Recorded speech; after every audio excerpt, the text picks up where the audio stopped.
જય શ્રી કૃષ્ણ મિત્રો, સ્વાગત છે તમારું મિત્તલ વોઇસ ચેનલમાં। આજના વિડીયોમાં આપણે સાંભળીશું જીવનમાં અપાર સંપત્તિના આગમન માટે મહાલક્ષ્મીજીનું ચમત્કારી કનકધારા સ્તોત્ર। પૈસા કે ધન આજે બધાની સૌથી મોટી જરૂરિયાત બની ગઈ છે। તેની પ્રાપ્તિ માટે ઘણા પ્રકારના પ્રયત્નો કરવામાં આવે છે, પછી પણ ઘણા લોકોની સાથે એવું થાય છે કે વધારે મહેનત પછી પણ તેની જરૂરિયાત પૂરતા પણ પૈસા નથી મળતા। કેટલાક લોકોની આવક તો સારી હોય પણ બચત નથી થઈ શકતી। જ્યોતિષ અને શાસ્ત્રો અનુસાર એની થવાનું પાછળ ઘણા કારણો હોય છે। ધનની પ્રાપ્તિ અને બચત માટે જરૂરી છે કે આપણા પર મહાલક્ષ્મી દેવીની કૃપા હંમેશા પ્રસન્ન રહે।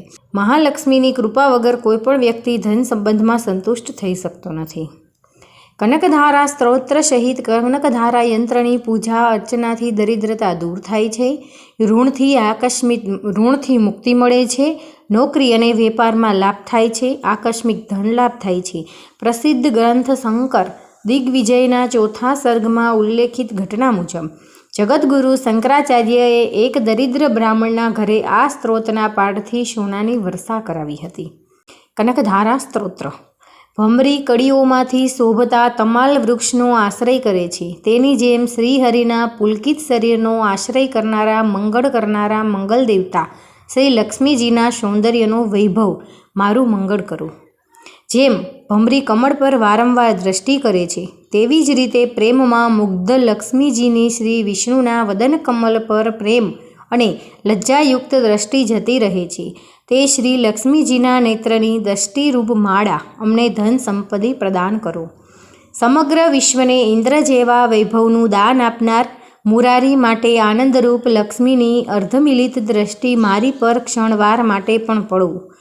આનંદરૂપ અનિમેષ અને પ્રેમના ભંડાર શ્રી મુકુંદને આંખો મીચીને સૂતેલા જોઈને આનંદથી અર્ધમિલિત નેત્રો દ્વારા જોનાર શેષ સાઈ વિષ્ણુના પત્ની શ્રી લક્ષ્મીજીને તે અર્ધમિલિત દ્રષ્ટિ અમને સમૃદ્ધિનું દાન કરો। મધુ રાક્ષસને જીતનાર, કૌતુંભમણીને છાતી પર ધારણ કરનાર શ્રી વિષ્ણુના ઉપર દ્રષ્ટિની લીલા અને શ્યામ રંગની દ્રષ્ટિરૂપી માળા શોભે છે। ભગવાનના પણ પ્રેમ જગાડનાર શ્રી લક્ષ્મીની નેત્રોની કટાક્ષ માલા મારું કલ્યાણ કરો।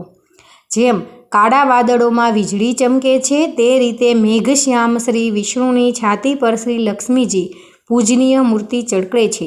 તે સમસ્ત જગતને પૂજ્ય અને ભાર્ગવ પુત્રીની મૂર્તિ અમને કલ્યાણનું પ્રદાન કરો।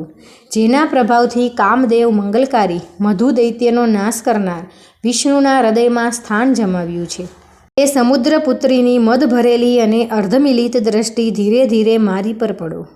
શ્રી નારાયણની પ્રિયતમાના નેત્રોમાંથી નીકળે તો કરુણા જળનો પ્રવાહ આ દરિદ્રતાથી ખિન્ન નિસહાય પક્ષી જેવા બાળક પર દયારૂપી પવનથી વરસી રહ્યો છે અને દુષ્કર્મ તાપના કાયમ માટે દૂર કરી રહ્યા છો। વિશિષ્ટ બુદ્ધિ ધરાવતા લક્ષ્મીજીને પ્રિય એવા લોકો જેમની દયાર્ક દ્રષ્ટિથી લઈને સ્વર્ગપદને સરળતાથી પ્રાપ્ત કરે છે, એવી ખીલેલા કમળની શોભા ધરાવતી શ્રી લક્ષ્મીજીની ઇષ્ટ દ્રષ્ટિ મને પુષ્ટ કરો। સૃષ્ટિના સર્જન, પાલન અને સંહારની રમતમાં જે સરસ્વતી ગરુડ ધ્વજ વિષ્ણુની પત્ની શાકંભરી કે ભગવાન શંકરની વલ્લભા એવા સ્વરૂપને સ્થિત કરે છે, તે ત્રણ લોકના ગુરુ શ્રી વિષ્ણુજીની ભાર્યા લક્ષ્મીજીને નમસ્કાર। શુભ કર્મોનું ફળ આપનાર શ્રુતિને નમસ્કાર।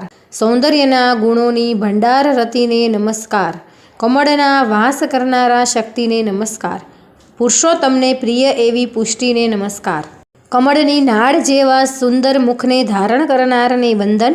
ક્ષીરસાગરમાંથી પ્રગટ થયેલાને વંદન। ચંદ્ર અને અમૃતની ભગિનીને વંદન।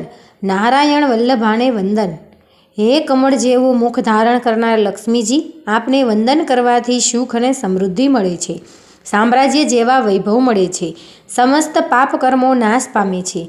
હે માન્યે, મારા પર નિસ્દિન કૃપા બની રહે।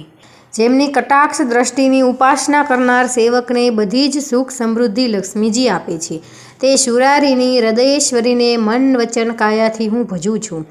કમળમાં રહેનાર જેના હાથમાં કમળ છે, તેઓ દેવી સફેદ વર સુગંધ અને માળાથી ઓપતા ભગવતી હરિની પ્રિય અને મનને જાણનાર લક્ષ્મીજી મારા પર પ્રસન્ન થાઓ। કમળમાં રહેનારા જેના હાથમાં કમળ છે, તેવા દેવી સફેદ વસ્ત્ર સુગંધ અને માળાથી ઓપતા ભગવતી હરિની પ્રિય અને મનને જાણનાર લક્ષ્મીજી મારા પર પ્રસન્ન થાઓ.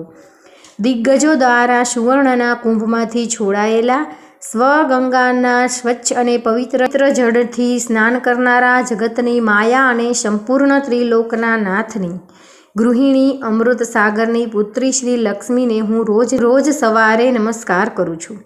હે કમલા, હે કમલાક્ષ, વિષ્ણુને પ્રિય તમારી કરુણાથી ભરપૂર દ્રષ્ટિથી દરિદ્રોના અગ્રણી આપની દયાને પાત્ર એવા મારા પર જોવાની કૃપા કરો.